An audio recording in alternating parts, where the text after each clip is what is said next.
ಪಿಂಚಣಿ ಪಡೆಯುತ್ತಿರುವವರಿಗೆ ಭರ್ಜರಿ good news, 50,000 ರೂಪಾಯಿ ಹಣ. ನಮಸ್ಕಾರ ವೀಕ್ಷಕರೇ, ಪಿಂಚಣಿ ಪಡೆಯುತ್ತಿರುವ ಹಿರಿಯ ನಾಗರಿಕರಿಗೆ, ಅಂಗವಿಕಲರಿಗೆ, ವಿಧವಾ ವೇತನ ಪಡಿತಾ ಇದ್ದಂತಹ ಫಲಾನುಭವಿಗಳಿಗೆ ಈಗ ತಾನೇ ಭರ್ಜರಿ ಗುಡ್ ನ್ಯೂಸ್ ಬಂದಿದೆ. 50,000 ರೂಪಾಯಿ ಜೊತೆಗೆ 7 ಹೊಸ ಯೋಜನೆಗಳು ಜಾರಿಗೆ ಆಗ್ತಾ ಇದಾವೆ. ವೀಕ್ಷಕರೇ, ಈ ಒಂದು ವಿಡಿಯೋ ತುಂಬಾನೇ ಇಂಪಾರ್ಟೆಂಟ್ ಆಗಿರುವಂತಹ ವಿಡಿಯೋ ಆಗಿರುತ್ತೆ. ಈ ಒಂದು ವಿಡಿಯೋನ ಸಂಪೂರ್ಣವಾಗಿ ಪ್ರತಿಯೊಬ್ಬ ವೀಕ್ಷಕರು ಕೂಡ ಕೊನೆಯವರೆಗೂ ಕೂಡ ನೋಡಿ. ನಮಸ್ಕಾರ ಸ್ನೇಹಿತರೆ. The person you're trying to reach isn't available. ಸ್ವಾಗತ. ಇಂದಿನ ಈ ವಿಡಿಯೋದಲ್ಲಿ ಕರ್ನಾಟಕ ಸರ್ಕಾರದ ವಿಕಲಚೇತನರು ಹಾಗೂ 60 ವರ್ಷ ಮೇಲ್ಪಟ್ಟ ಹಿರಿಯ ನಾಗರಿಕರು ಸರ್ಕಾರದಿಂದ ಲಭ್ಯವಿರುವ 7 ಪ್ರಮುಖ ಯೋಜನೆಗಳ ಬಗ್ಗೆ ಹಾಗೂ ಇಲ್ಲಿ ಬರೋಬ್ಬರಿ ಈ ವಿಧವಾ ವೇತನ ಪಡಿತಾ ಇದ್ದಂತಹ ಫಲಾನುಭವಿಗಳು ಹಾಗೂ ಎಲ್ಲಾ ರೀತಿಯ ಪಿಂಚಣಿದಾರರಿಗೆ ಸಂಬಂಧಿಸಿದಂತೆ ಈ 7 ಪ್ರಮುಖ ಯೋಜನೆಗಳ ಬಗ್ಗೆ ಸಂಪೂರ್ಣ ಮಾಹಿತಿಯನ್ನು ತಿಳಿದುಕೊಳ್ಳೋಣ. ಈ ಯೋಜನೆಗಳ ಮೂಲಕ ಅನೇಕ ರೀತಿಯ ಒಂದು ನಿಮಗೆ ಉಪಯೋಗ ಆಗುತ್ತೆ. ಇದರ ಜೊತೆಗೆ 50,000 ರೂಪಾಯಿ ಸಹಾಯಧನ ನಿಮಗೆ ಸಿಗ್ತಾ ಇರುವಂತದ್ದು. ಇದೆಲ್ಲದರ ಬಗ್ಗೆನೂ ಕೂಡ ತಿಳಿಸ್ತಾ ಹೋಗ್ತಾನೆ ಬನ್ನಿ. ನಿಮ್ಮ ಮನೆಯಲ್ಲಿ ವಿಕಲಚೇತನರು ಅಥವಾ ಹಿರಿಯ ನಾಗರಿಕರು ಅಥವಾ ಯಾವುದೇ ರೀತಿ ಪಿಂಚಣಿದಾರರು ಇದ್ದಾರೆ ಅಂದ್ರೆ ದಯವಿಟ್ಟು ಈ ಒಂದು ವಿಡಿಯೋನ ಕೊನೆವರೆಗೂ ತಪ್ಪದೇ ನೋಡಿ. ವಿಡಿಯೋ ಇಷ್ಟ ಆಗೇ ಆಗುತ್ತೆ. ವೀಕ್ಷಕರೇ, ಈ ಒಂದು ವಿಡಿಯೋನ ಕಂಟಿನ್ಯೂ ಮಾಡೋಕ್ಕಿಂತ ಮೊದಲು ನನ್ನೊಂದು ಚಿಕ್ಕ ರಿಕ್ವೆಸ್ಟ್ ನೋಡಿ. ನಾವು ನಿಮಗೆ ಯಾವುದೇ ರೀತಿ ಬೇಡದಿರುವಂತಹ ವಿಡಿಯೋಸ್ಗಳು ಮತ್ತು ನಿಮಗೆ ಡಿಸ್ಟರ್ಬ್ ಆಗುವಂತಹ ಅಪ್ಡೇಟ್ಗಳನ್ನ ಎಂದೂ ಕೂಡ ಅಪ್ಲೋಡ್ ಮಾಡೋದಿಲ್ಲ. ಹಾಗಾಗಿ ಯಾರಿನ್ನೂ ಕೂಡ ಸಬ್ಸ್ಕ್ರೈಬ್ ಆಗದೆ ನೋಡ್ತಾ ಇದ್ರ ಅಂದ್ರೆ ವಿಡಿಯೋಗೆ ತಪ್ಪದೇ ಒಂದು ಸಬ್ಸ್ಕ್ರೈಬ್ ಮಾಡಿ. ಹಾಗೂ ಈ ಒಂದು ವಿಡಿಯೋನ ನೋಡ್ತಾ ಇರುವಂತಹ ವೀಕ್ಷಕರು ಯಾರಿನ್ನೂ ಕೂಡ ವಿಡಿಯೋಗೆ ಲೈಕ್ ಮಾಡಿಲ್ಲ ಅಂದ್ರೆ ವಿಡಿಯೋಗೆ ತಪ್ಪದೇ ಒಂದು ಲೈಕ್ ಅನ್ನು ಮಾಡಿ ಮತ್ತು ವಿಡಿಯೋನ ಸಂಪೂರ್ಣವಾಗಿ ಕೊನೆಯವರೆಗೂ ಕೂಡ ನೋಡ್ತಾ ಹೋಗಿ. ಬನ್ನಿ, ಇವಾಗ ಮೊದಲ ಯೋಜನೆಯಿಂದಲೇ ಆರಂಭಿಸೋಣ. ಮೊದಲನೆಯದಾಗಿ ವಿಕಲಚೇತನ ವಿದ್ಯಾರ್ಥಿಗಳಿಗೆ ವಿದ್ಯಾರ್ಥಿ ವೇತನ ಮೊದಲು ಹಾಗೂ ಪ್ರಮುಖ ಯೋಜನೆ ಇದಾಗಿರುತ್ತೆ. ಪೂರ್ತಿಯಾಗಿ 7 ಯೋಜನೆಗಳ ಬಗ್ಗೆ ಮಾಹಿತಿಯನ್ನು ತಿಳಿದುಕೊಳ್ಳಿ. ಇದು 1ನೆಯ ಯೋಜನೆ ಆಗಿದೆ. ಇವು ಈಗ ತಾನೇ ಬಂದಿರುವಂತಹ ಒಂದು ಲೇಟೆಸ್ಟ್ ಆಗಿರುವಂತಹ ಅಪ್ಡೇಟ್ ಆಗಿರ್ತವೆ. ಹಾಗಾಗಿ ವಿಡಿಯೋನ ಸಂಪೂರ್ಣವಾಗಿ ಕೊನೆಯವರೆಗೂ ಕೂಡ ನೋಡ್ತಾ ಹೋಗಿ ವೀಕ್ಷಕರೇ. ನೋಡಿ, ಇಲ್ಲಿ ಶಾಲೆಯಿಂದ ಹಿಡಿದು ಕಾಲೇಜಿನವರೆಗೂ ವ್ಯಾಸಂಗ ಮಾಡುತ್ತಿರುವ ವಿಕಲಚೇತನ ವಿದ್ಯಾರ್ಥಿಗಳಿಗೆ ಸರ್ಕಾರ ವಿದ್ಯಾರ್ಥಿ ವೇತನ ನೀಡುತ್ತಿದೆ. ನೋಡಿ, ಇಲ್ಲಿ 1ನೆಯ ತರಗತಿಯಿಂದ ಸ್ನಾತಕೋತ್ತರ ಪದವಿವರೆಗೆ ಓದುತ್ತಿರುವ ಅರ್ಹ ವಿದ್ಯಾರ್ಥಿಗಳು ಈ ಒಂದು ಯೋಜನೆಯ ಲಾಭವನ್ನು ಪಡೆಯಬಹುದು. ಈ ಒಂದು ಯೋಜನೆಯ ವಿಶೇಷ ಏನಂತಂದ್ರೆ ಇಲ್ಲಿ ವಿಕಲಚೇತನ ವಿದ್ಯಾರ್ಥಿಗಳಿಗೆ ವಿದ್ಯಾರ್ಥಿ ವೇತನಕ್ಕೆ ಯಾವುದೇ ಆದಾಯ ಮಿತಿ ಇರುವುದಿಲ್ಲ. ಅಂದ್ರೆ ಅರ್ಹ ವಿಕಲಚೇತನ ವಿದ್ಯಾರ್ಥಿಗಳಿಗೆ ಆದಾಯದ ಆಧಾರದ ಮೇಲೆ ಅನರ್ಹರಾಗುವುದಿಲ್ಲ. ಅರ್ಜಿ ಸಲ್ಲಿಸುವ ವಿದ್ಯಾರ್ಥಿಯು ಅಗತ್ಯ ದಾಖಲಾತಿಗಳನ್ನು ಸಿದ್ಧಪಡಿಸಿಕೊಂಡು SSB ಪೋರ್ಟಲ್ ಮೂಲಕ ಆನ್ಲೈನ್ ಅರ್ಜಿ ಸಲ್ಲಿಸಬಹುದು. ವಿದ್ಯಾರ್ಥಿ ವೇತನವು ಶಿಕ್ಷಣವನ್ನು ಮುಂದುವರಿಸಲು ಬಹಳ ಉಪಯುಕ್ತವಾದದ್ದು. ಶಿಕ್ಷಣ ವೆಚ್ಚದ ಭಾರವನ್ನು ಕಡಿಮೆ ಮಾಡುತ್ತದೆ. ನೋಡಿ, ಯಾರಾದರೂ ನಿಮ್ಮ ಸ್ನೇಹಿತರು ಇಲ್ಲಿ ವಿಕಲಚೇತನರು ವಿಶೇಷ ಚೇತನರು ಅಂತ ಇರ್ತಾರಲ್ವಾ, ದಯವಿಟ್ಟು ಅವರಿಗೆ ಈ ಒಂದು ಮಾಹಿತಿಯನ್ನು ಶೇರ್ ಮಾಡಿ. ನಿಮ್ಮ ಒಂದು ಶೇರು ಅವರಿಗೆ ತುಂಬಾ ಉಪಯೋಗ ಆಗಬಹುದು. ಹಾಗಾಗಿ ಇನ್ನು 2ನೆಯ ಒಂದು ಯೋಜನೆ ವೀಕ್ಷಕರು, ಇದು ತುಂಬಾನೇ ಇಂಪಾರ್ಟೆಂಟ್ ಆಗಿರುವಂತಹ ಯೋಜನೆಗಳು. ಚಿಕ್ಕ ಚಿಕ್ಕ ಯೋಜನೆಗಳಿಂದಾನೇ ಹೋಗ್ತಾ ಇದ್ದಾನೆ, ತಿಳಿದುಕೊಳ್ಳಿ. ಕೊನೆಯದಾಗಿ ನಿಮಗೆ ದೊಡ್ಡ ದೊಡ್ಡ ಒಂದು ಅಪ್ಡೇಟ್ ಇದೆ ಪ್ರತಿಯೊಬ್ಬರಿಗೂ ಕೂಡ ಪಿಂಚಣಿದಾರರಿಗೆ. ಹಾಗಾಗಿ ಈ ಒಂದು ವಿಡಿಯೋನ ಸಂಪೂರ್ಣವಾಗಿ ಪೂರ್ತಿಯಾಗಿ ನೋಡ್ತಾ ಹೋಗಿ. ಸ್ನೇಹಿತರೆ ನೋಡಿ, ವಿಕಲಚೇತನರ ವಿದ್ಯಾರ್ಥಿಗಳಿಗೆ ಸಾರ್ವಜನಿಕರ ಪರೀಕ್ಷೆಯಲ್ಲಿ ಉತ್ತಮ ಸಾಧನೆ ಮಾಡಿದರೆ ಸರ್ಕಾರದಿಂದ ವಿಶೇಷ ಪ್ರೋತ್ಸಾಹಧನ ನೀಡಲಾಗುತ್ತದೆ. SSLC, PUC ಹಾಗೂ ಇತರ ಸಾರ್ವಜನಿಕ ಪರೀಕ್ಷೆಯಲ್ಲಿ 60% ಅಥವಾ ಅದಕ್ಕಿಂತ ಹೆಚ್ಚು ಅಂಕಗಳನ್ನು ಪಡೆದ ವಿದ್ಯಾರ್ಥಿಗಳು ಈ ಒಂದು ಯೋಜನೆಯ ಅರ್ಹರಾಗಬಹುದು. ಈ ಒಂದು ಯೋಜನೆಯ ಉದ್ದೇಶ ಏನಂತಂದ್ರೆ ವಿದ್ಯಾರ್ಥಿಗಳಲ್ಲಿ ಶಿಕ್ಷಣದ ಆಸಕ್ತಿಯನ್ನು ಹೆಚ್ಚಿಸುವುದು. ಅರ್ಜಿ ಸಲ್ಲಿಸಲು ಸೇವಾ ಸಿಂಧು ಪೋರ್ಟಲ್ ಬಳಸಬೇಕು. ವಿದ್ಯಾರ್ಥಿಗಳು ಎಲ್ಲ ದಾಖಲಾತಿಗಳನ್ನು ಸರಿಯಾಗಿ ಅಪ್ಲೋಡ್ ಮಾಡಿದರೆ ಅರ್ಜಿಯ ಪ್ರಕ್ರಿಯೆ ಇನ್ನೂ ಕೂಡ ಸುಲಭವಾಗುತ್ತೆ. ನೋಡಿ, ಇವೆರಡು ಅಪ್ಡೇಟ್ಗಳು ಕೂಡ ವಿಕಲಚೇತನರ ವಿದ್ಯಾರ್ಥಿಗಳಿಗೆ ಅಪ್ಲೈ ಆಗುತ್ತೆ. ದಯವಿಟ್ಟು ಯಾರಾದರೂ ನಿಮಗೆ ವಿಕಲಚೇತನರು ಗೊತ್ತಿದ್ರೆ ಅಂತವರಿಗೆ ಈ ಒಂದು ವಿಡಿಯೋನ ಶೇರ್ ಮಾಡಿ ಒಂದು ಪುಣ್ಯ ಕಟ್ಕೊಳ್ಳಿ ಅಂತ ಹೇಳ್ತಾನೆ. ಮತ್ತು ನೋಡಿ, ಈ ಒಂದು 3ನೆಯ ಯೋಜನೆ ನಂಬರ್ 3, ಉಚಿತ ಸಾಧನ ಸಲಕರಣೆಗಳ ವಿತರಣೆ. ಸ್ನೇಹಿತರೆ ನೋಡಿ, ಇದೊಂದು 3ನೆಯ ಯೋಜನೆ ಆಗಿದೆ.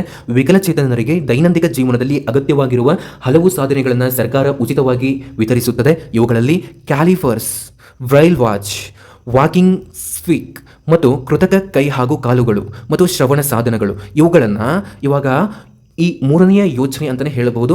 ಉಚಿತ ಸಾಧನ ಸಲಕರಣೆಗಳ ವಿತರಣೆ ಈ ಒಂದು ಯೋಜನೆ ಮೂಲಕ ಇವು ಎಲ್ಲವನ್ನು ಕೂಡ ಕೊಡ್ತಾ ಇದ್ದಾರೆ. ಹಾಗೂ ಇದರ ಅಗತ್ಯ ಉಪಕರಣಗಳನ್ನು ಕೂಡ ನಿಮಗೆ ಕೊಡ್ತಾರೆ. ಇಲ್ಲಿ ಬರೋಬ್ಬರಿ 15,000 ರೂಪಾಯಿ ಮೌಲ್ಯದವರೆಗೆ ಈ ಒಂದು ಸೌಲಭ್ಯವನ್ನು ಪಡೆಯಬಹುದು. ಗ್ರಾಮೀಣ ಹಾಗೂ ನಗರ ಪ್ರದೇಶಗಳಿಗೆ ಪ್ರತ್ಯೇಕ ಆದಾಯ ಮಿತಿಯನ್ನು ನಿಗದಿಪಡಿಸಲಾಗಿದೆ. ಅರ್ಜಿ ಸಲ್ಲಿಸಲು ಅಥವಾ ಸೇವಾ ಸಿಂಧು ಪೋರ್ಟಲ್ನಲ್ಲಿ ಹೋಗಿ ನೀವು ಅರ್ಜಿಯನ್ನು ನೋಂದಣಿ ಮಾಡಬೇಕು. ಅರ್ಹ ವಿದ್ಯಾರ್ಥಿಗಳಿಗೆ ಇಲಾಖೆಯ ನಿಯಮಗಳ ಪ್ರಕಾರ ಸಾಧನಗಳನ್ನು ವಿತರಿಸಲಾಗುತ್ತದೆ. ಸ್ನೇಹಿತರೆ, ಯಾರ್ಯಾರಿಗೆ ಇಲ್ಲಿ ವಿಶೇಷಚೇತನ ವಿಕಲಚೇತನ ವಿದ್ಯಾರ್ಥಿಗಳಿಗೆ, ಇದು ಕೂಡ ವಿಕಲಚೇತನರ ವಿದ್ಯಾರ್ಥಿಗಳಿಗೆ ಅಷ್ಟೇ ಅಲ್ಲದೆ ಯಾರು ವಿಕಲಚೇತನರು ಇರ್ತಾರೆ ಅವ್ರಿಗೆ ಅಪ್ಲೈ ಆಗುತ್ತೆ. ಇದೊಂದು 3ನೆಯ ಯೋಜನೆ ಅಂತ ಹೇಳಬಹುದು. ಬನ್ನಿ, ಇವಾಗ ವಿಡಿಯೋನ ಪೂರ್ತಿಯಾಗಿ ನೋಡಿ. ಇವಾಗ ತುಂಬಾ ಇಂಪಾರ್ಟೆಂಟ್ ಆಗಿರುವಂತಹ ಅಪ್ಡೇಟ್ ಬಂದಿದೆ. ಅದು 4ನೆಯ ಯೋಜನೆ ಬಗ್ಗೆ. ವಿಡಿಯೋ ಲೈಕ್ ಮಾಡಿ ಸ್ನೇಹಿತರೆ, ವಿಡಿಯೋನ ಕೊನೆಯವರೆಗೂ ಕೂಡ ನೋಡ್ತಾ ಹೋಗಿ. ಸ್ನೇಹಿತರೆ ನೋಡಿ, ಯೋಜನೆ ನಂಬರ್ 4 ನೋಡಿ, ಇಲ್ಲಿ ಮದುವೆಗೆ ಪ್ರೋತ್ಸಾಹಧನ. ಸ್ನೇಹಿತರೆ, ಇದು 4ನೆಯ ಯೋಜನೆ ಅಂತ ಹೇಳಬಹುದು. ವಿಕಲಚೇತನ ಯುವಕ ಅಥವಾ ಯುವತಿಯನ್ನು ವಿವಾಹವಾಗುವವರೆಗೆ ಸರ್ಕಾರ ವಿಶೇಷ ಆರ್ಥಿಕ ನೆರವು ನೀಡುತ್ತಿದೆ. ಈ ಒಂದು ಯೋಜನೆಯಡಿ ವಿಕಲಚೇತನರ ಹೆಸರಿನಲ್ಲಿ 50,000 ರೂಪಾಯಿ ಮೊತ್ತವನ್ನು 5 ವರ್ಷಗಳ ಕಾಲ ಹೂಡಿಕೆ ಮಾಡಲಾಗುತ್ತದೆ. ಈ ಹೂಡಿಕೆಯ ಮೇಲೆ ಬಡ್ಡಿಯ ಹಣ ಫಲಾನುಭವಿಗಳಿಗೆ ದೊರೆಯುತ್ತದೆ. ಈ ಒಂದು ಯೋಜನೆಯ ಮುಖ್ಯ ಉದ್ದೇಶ ವಿಕಲಚೇತನರ ಒಂದು ಸಾಮಾಜಿಕ ಭದ್ರತೆಯನ್ನು ಹೆಚ್ಚಿಸುವುದು, ವಿವಾಹದ ನಂತರ ಆರ್ಥಿಕವಾಗಿ ಸಹಾಯವಾಗುವಂತೆ ಸರ್ಕಾರ ಈ ಒಂದು ಯೋಜನೆಯನ್ನು ರೂಪಿಸಿದೆ. ನೋಡಿ, 50,000 ರೂಪಾಯಿ ಹಣ ಸಿಗುತ್ತೆ ವಿಕಲಚೇತನ ಯುವಕ ಮತ್ತು ಯುವತಿಯರಿಗೆ. ಇದು ವಿದ್ಯಾರ್ಥಿಗಳಿಗೆ ಅಲ್ಲ, ಪ್ರತಿಯೊಬ್ಬ ವಿಕಲಚೇತನರ ಅಂದರೆ ವಿಶೇಷ ಚೇತನರಿಗೆ ಇದು ಸಿಗುತ್ತೆ. ಹಾಗಾಗಿ ದಯವಿಟ್ಟು ಈ ಒಂದು ಮಾಹಿತಿಯನ್ನು ಆದಷ್ಟು ನಿಮಗೆ ಯಾರಾದರೂ ಇಲ್ಲಿ ವಿಶೇಷ ಚೇತನರು ಅಥವಾ ವಿಕಲಚೇತನರು ಇರ್ತಾರಲ್ವಾ, ಅವರು ಗೊತ್ತಿರ್ತಾರಲ್ವಾ, ದಯವಿಟ್ಟು ಅವರಿಗೆ ತಿಳಿಸಿ ಸ್ನೇಹಿತರೆ.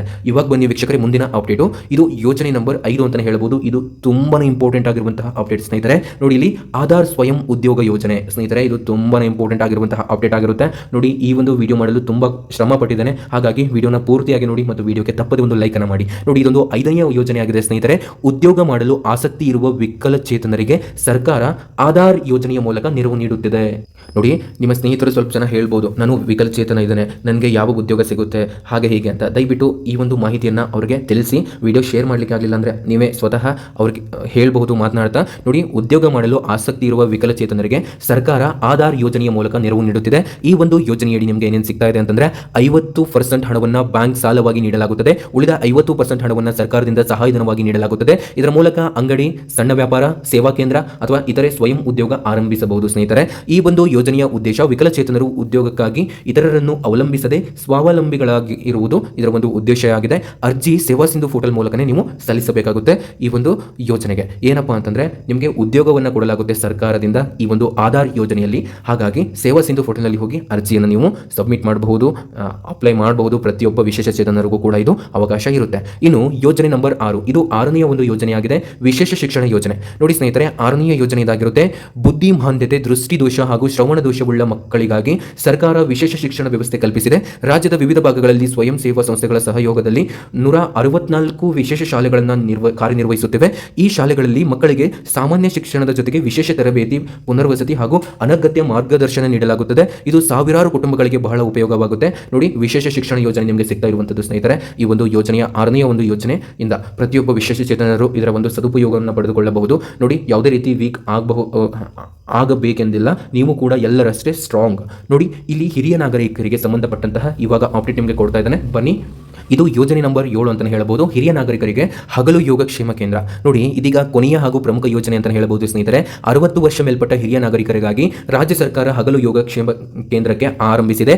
ಈ ಒಂದು ಕೇಂದ್ರಗಳಲ್ಲಿ ಹಿರಿಯರಿಗೆ ಏನೇನು ಸಿಗ್ತಾ ಇದೆ, ಏನೇನು ಸೌಲಭ್ಯ ನಿಮಗೆ ಸಿಗ್ತಾ ಇದೆ ಅಂತಂದ್ರೆ ನೋಡಿ, ಆರೋಗ್ಯ ತಪಾಸಣೆ ಫ್ರೀ ಆಗಿರುತ್ತೆ, ಮನೋರಂಜನಾ ಚಟುವಟಿಕೆಗಳು ನಡೆಯುತ್ತೆ, ಅದು ಕೂಡ ಫ್ರೀ ಆಗಿರುತ್ತೆ, ಯೋಗವನ್ನು ಹೇಳಿಕೊಡ್ತಾರೆ, ಅದು ಕೂಡ ಫ್ರೀ ಆಗಿರುತ್ತೆ, ಸ್ನೇಹಿತರೊಂದಿಗೆ ಸಮಯ ಕಳೆಯುವ ಅವಕಾಶ ಇರುತ್ತೆ ನಿಮಗೆ, ಹಾಗೂ ವಿವಿಧ ಸಾಮಾಜಿಕ ಕಾರ್ಯಕ್ರಮಗಳನ್ನು ಆಯೋಜಿಸಲಾಗುತ್ತೆ ನಿಮಗೆ 60 ವರ್ಷದ ಮೇಲ್ಪಟ್ಟವರಿಗೆ.